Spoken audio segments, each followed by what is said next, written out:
Lest Darkness Fall continues as read by the bathroom reader. I'm covering for the Plurality Report, who is wondering what's up with all these alleged comedians who are sucking the phallus of the Saudi government. Chapter 8. Leudaris blew out his snowy whiskers and explained, "I'm sorry you deceived me, Martins. I never thought a true Aryan would stoop to conniving with these pro-Greek Italians to let a swarm of Orthodox fanatics into Italy." "Who says so?" asked Padway, more annoyed than apprehensive. "No less a person than the noble Theodegisca. He told how when he visited your house, you not only insulted and reviled him, but boasted of your connections with the imperialists. His companions corroborated him. They said you had inside information about a plan for betraying Rome, and that you were planning to move your effects elsewhere to escape any disturbances. When my men arrested you, they found that you were in fact about to move."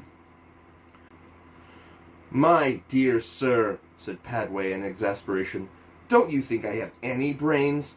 If I were in on some plot of some sort, do you think I would go around telling the world about it?" Leudaris shrugged. "I would not know. I am only doing my duty, which is to hold you for questioning about the secret plan. Take him away, Sigifrith." Padway hid a shudder at the word questioning. If this honest blockhead got set on an idea, he'd have a swell chance of talking the fellow out of it. The Goths had set up a prison camp at the north end of the city, between the Flaminian Way and the Tiber. Two sides of the camp were formed by a hastily erected fence, and the remaining two by the wall of Aurelian. Padway found that 2 Roman patricians had preceded him in custody. Both said they had been arrested on suspicion of complicity in an imperialist plot. Several more Romans arrived within a few hours. The camp was no escape-proof masterpiece, but the Goths made the best of it. They kept a heavy guard around the fence and along the wall.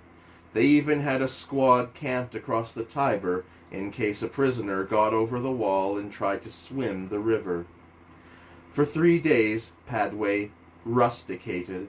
He walked from one end of the camp to the other, and back and forward and back. When he got tired of walking, he sat. When he got tired of sitting, he walked. He talked a little with his fellow prisoners, but in a moody and abstracted manner. He'd been a fool. Well, at least he'd been badly mistaken in supposing that he could carry out his plans with as little difficulty as in Chicago. This was a harsh, convulsive world. You had to take it into account or you'd get caught in the gears sooner or later. Even the experts at political intrigue and uniformed banditry often came to a bad end. What chance would such a hopelessly unwarlike and unpolitical alien as himself have? Well, what chance did he have anyway? He'd kept out of public affairs as much as possible, and here he was in a horrifying predicament as a result of a petty squabble over a brass telescope. He might just as well have gone adventuring up to the hilt. If he ever got out, he would go adventuring. He'd show him. The 4th day failed to settle Padway's gnawing anxiety about his interrogation. The guards seemed excited about something. Padway tried to question them, but they rebuffed him. Listening to their muttering talk, he caught the word folkmote. That meant that the great meeting was about to be held near Terracina, at which the Goths would consider what to do about the loss of Naples. Padway got into talk with one of the patrician prisoners. "Bet you a solidus," he said, "that they dispose Theudahad and elect Witigius king in his place." The patrician, poor man, took him on. Tomasis the Syrian arrived. He explained. Nerva tried to get in to see you, but he couldn't afford a high enough bribe. How do they treat you? Not badly. The food's not exactly good, but they give us plenty of it.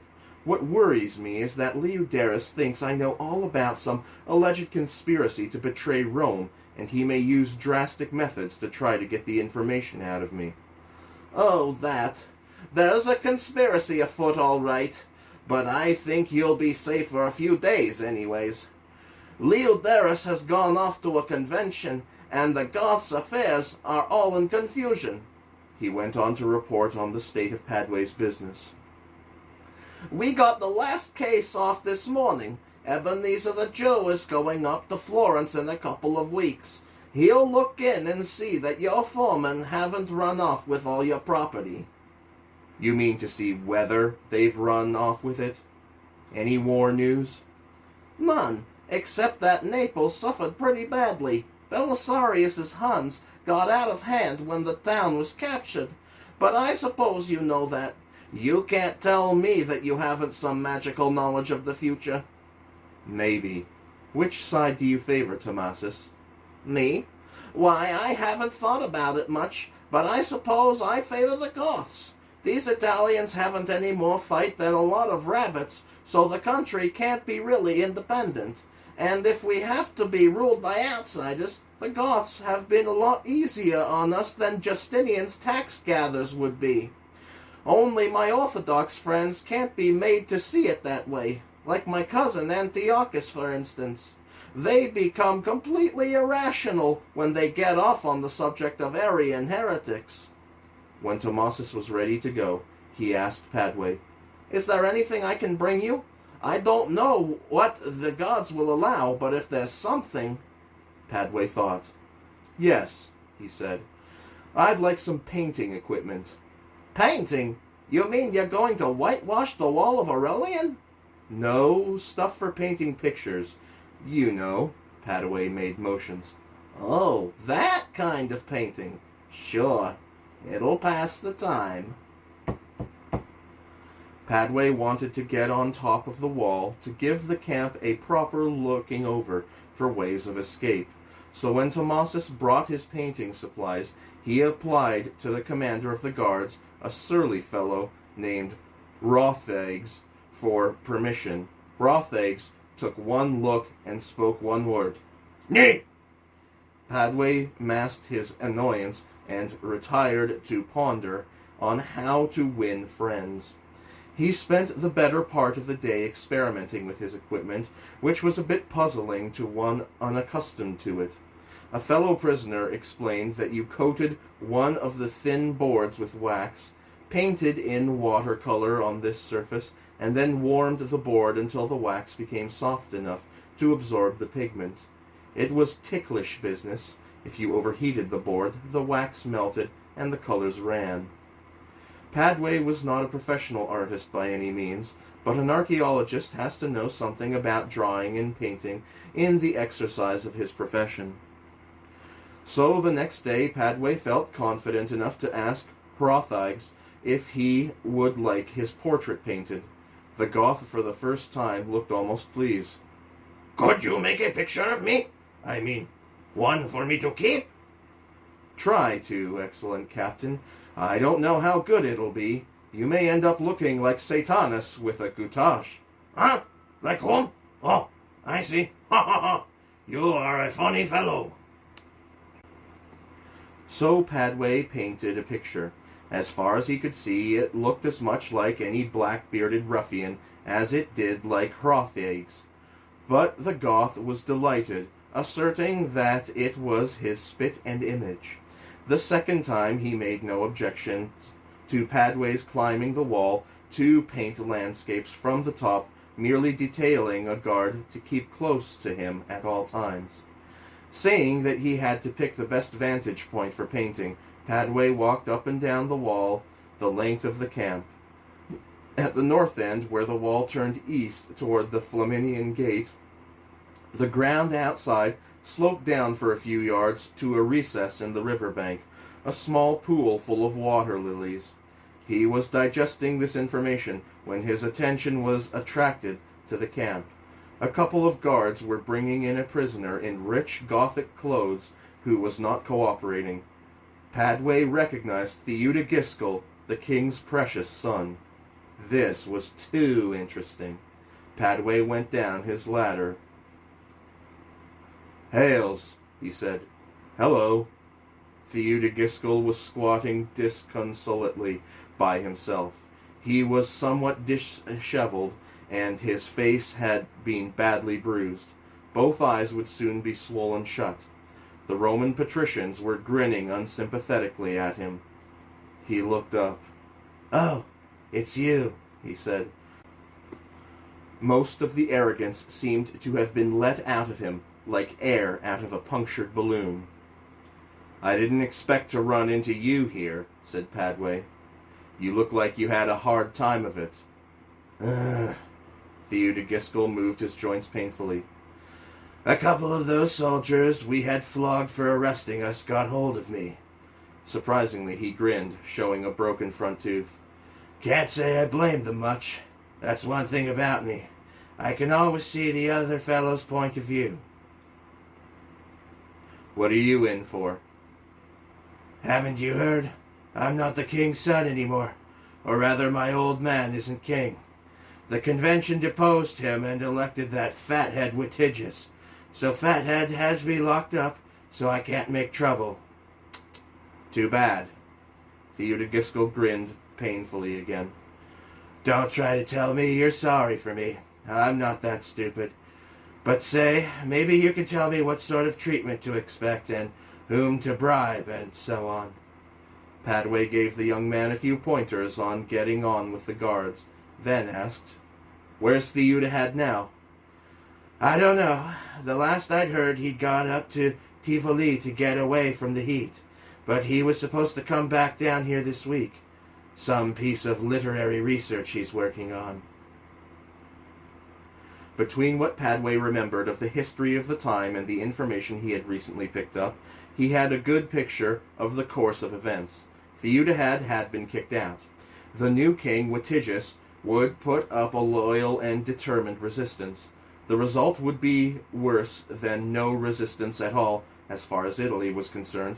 He could not beat the imperialists, having no brains to speak of. He would begin his campaign with the fatal mistake of marching off to Ravenna, leaving Rome with only its normal garrison. Neither could the imperialists beat him with their slender forces except by years of destructive campaigning. Anything from Padway's point of view was preferable to a long war. If the imperialists did win, their conquest would prove ephemeral. Justinian should not be blamed too much. He would require supernatural foresight to foresee all this. That was the point. Padway did have such foresight. So wasn't it up to him to do something about it?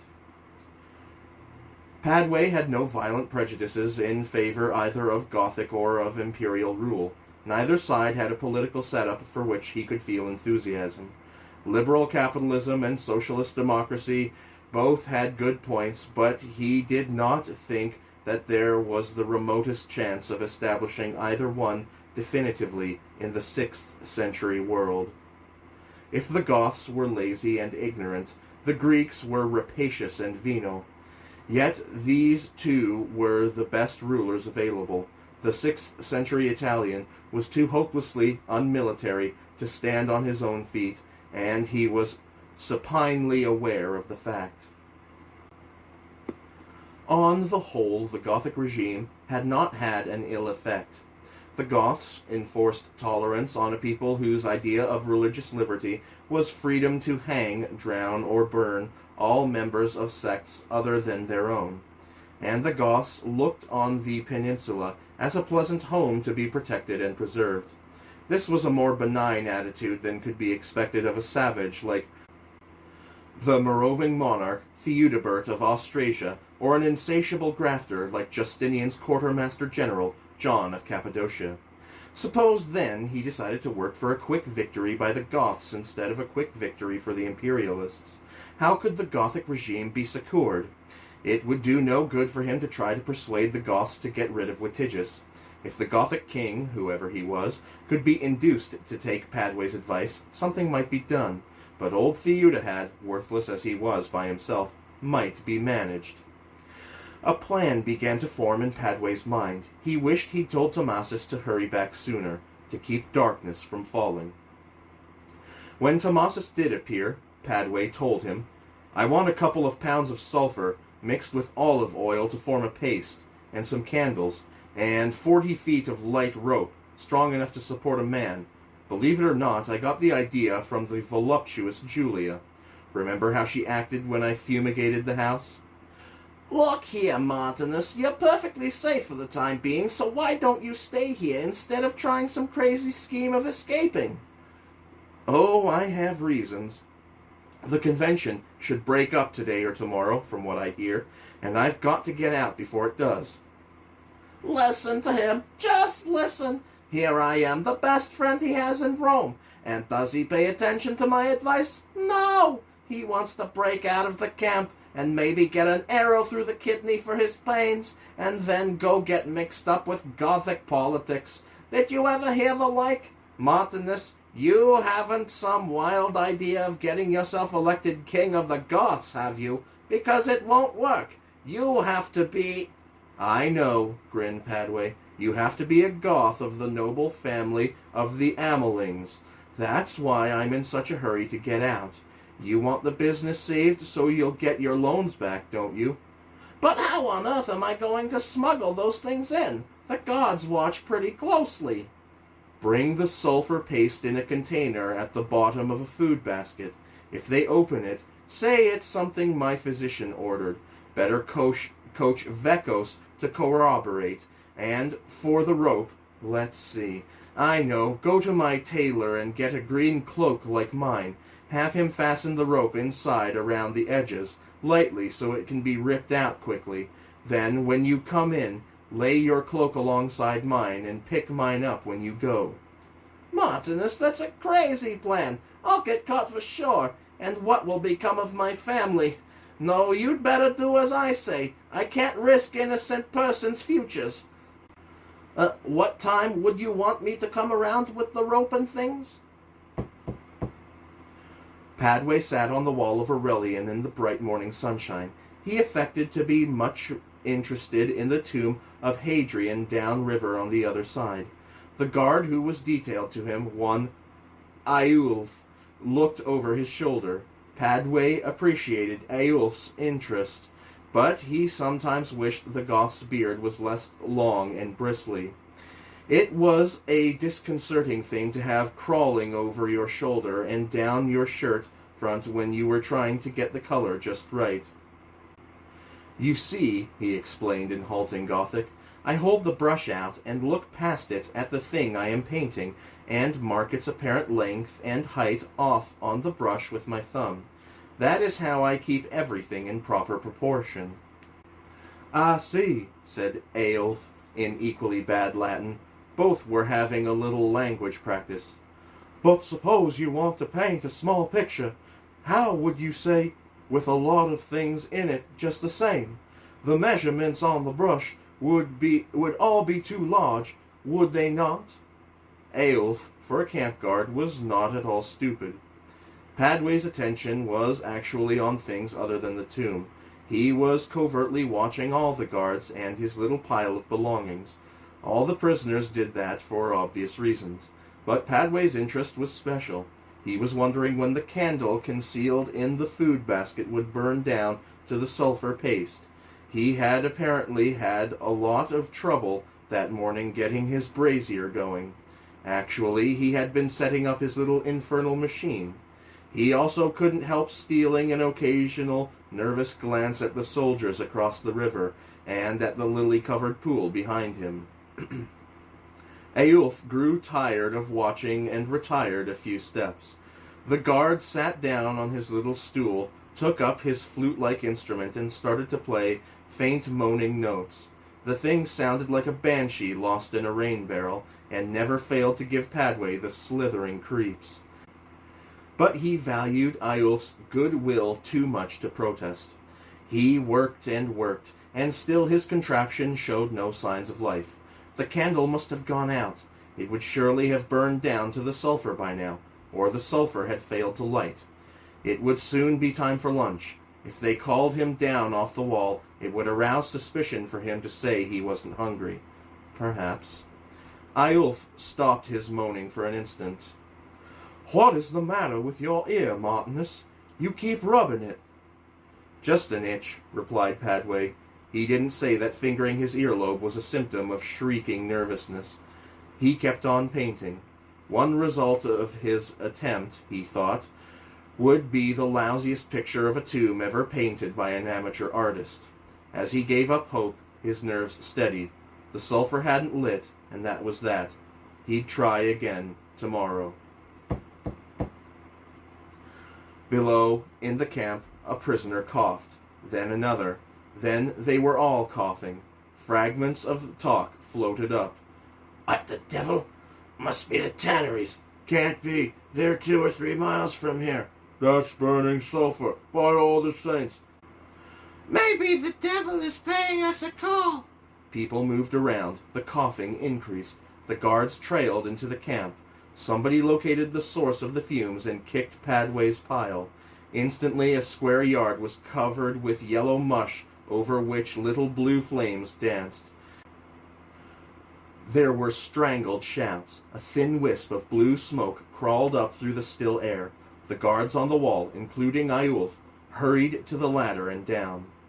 Padway had planned his course so carefully in his mind that he went through it almost unconscious of the individual acts. Over his brazier were 2 little pots of molten wax, both already pigmented. He plunged his hands into the scalding stuff and smeared his face and beard with dark green wax. It hardened almost instantly. With his fingers he then smeared 3 large circles of yellow wax from the other pot over the green. Then, as if he were just strolling, he walked up to the angle of the wall, squatted down out of sight of those in the camp, ripped the rope out of the lining of his cloak, and slipped a bight over a projection at the corner of the wall. A last glance across the river showed that the soldiers over there had not, apparently, noticed anything, though they could have heard the commotion inside the wall if they had listened. Padway lowered himself down the north face of the wall, hand over hand. He flipped the rope down after him. As he did so, a flash of sunlight on his wrist made him curse silently. His watch would be ruined by prolonged soaking. He should have thought to give it to Tomasis. He saw a loose stone in the wall. He pulled it out, wrapped the watch in his handkerchief, put it in the hole, and replaced the stone. It took only a few seconds, but he knew he was being insanely foolish to risk the loss of time for the sake of the watch. On the other hand, being the kind of person he was, he just could not ruin the watch knowingly. He trotted down the slope to the pond. He did not throw himself in, but walked carefully out to where it was a couple of feet deep. He sat down in the dark water, like a man getting into an over-hot bathtub, and stretched out on his back among the pond lilies until only his nose and eyes were above water. He moved the water plants around until they hid him pretty thoroughly. For the rest, he had to rely on the green of his cloak and his bizarre facial camouflage for concealment. He waited, listening to his own heart and the murmur from over the wall. He did not have long to wait. There were shouts, the blowing of whistles, the pounding of large Gothic feet on the top of the wall. The guards waved to the soldiers across the river. Padway didn't dare turn his head far enough to see, but he could imagine rowboats being put out. "Aloe! The fiend seems to have vanished into thin air." "He's hiding somewhere, you idiot! Search! Search! Get the horses out!" Padway lay still while guards searched around the base of the wall and poked swords into bushes barely big enough to hide a seal-yam. He lay still while a small fish maddeningly investigated his left ear. He lay still, his eyes almost closed, while a couple of Goths walked around the pond and stared hard at it and him, hardly 30 feet from them. He lay still while a Goth on a horse rode splashing through the pond, actually passing within 15 feet of him. He lay still through the whole long afternoon, while the sounds of search and pursuit rose and ebbed, and finally faded away completely. Nevita Gummonson was justifiably startled when a man rose from the shadows of the bushes that lined the driveway to his house and called him by name. He had just ridden up to the farm. Herman, in tow as usual, had his sword halfway out before Martin Padway identified himself. He explained, "I got here a couple of hours ago and wanted to borrow a horse. Your people said you were away at the convention, but that you'd be back sometime tonight, so I've been waiting." He went on to tell briefly of his imprisonment and escape. The Goth bellowed, "Ha ha ha! You mean to say, ha ha, that you lay in the pond all day, right under the noses of the guards, with your face painted up like a damned flower? Ha ha ha! Christ, that's the best thing I ever heard." He dismounted. "Come on in the house and tell me more about it.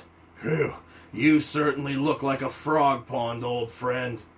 Later, he said more seriously, "I'd like to trust you, Martinus. By all accounts, you're a pretty reliable young man, in spite of your funny foreign ways."